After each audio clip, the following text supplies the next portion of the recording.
Mga kalingap, isang mapagpalang araw muli sa inyong lahat. Happy New Year ulit. Sa gabing ito ay ating gagawa ng reaction video. Itong ginawang rampahan ng ating mga kalingap, beneficiaries, kalingap team. Wow, grabe talaga makarampa. Una dito ay si Carla. Wow, grabe. Nakaka-amaze, ang galing ni Carla maglakad, mag-fashion show. Wow, lalo na itong si Beyonce, mga kalingap. Hindi talaga magpapatalo. Beyonce, wow. Ang galing.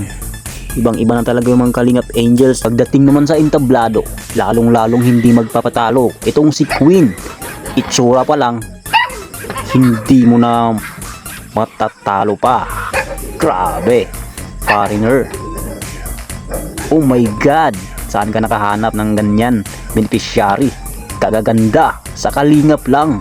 Oy, ito pa. Grabe si Krista, oh mga kalingap. Hindi ko akalain na ganyan ang magiging itsura ni Krista. Kaka-amazing talaga. Grabe, gaganda ng mga kalingap angels, kalingap beneficiary. Isa din ito si Joy Diwata sa pinakahahangaan ko sa mga kalingap angel. Mabait, hindi ka talaga makakarinig na magre-reklamo. Bagaman may nangyaring hindi magandang pagkakaunawaan sa pagitan ni Kalingap Rab at sa atin ni Joy Diwata na si Rhea, si Joy ay nanatili pa rin kalmado, mabait at masunurin. Sa katunayan ay humingi pa ng tawad si Joy Diwata para lang maayos ang problemang ginawa ng kanyang kapatid. Sana ay magkaayos na sila. Si Kalingap Rab ay naghihintay lang naman kung kailan hihingi ng seryosong tawad si Rhea.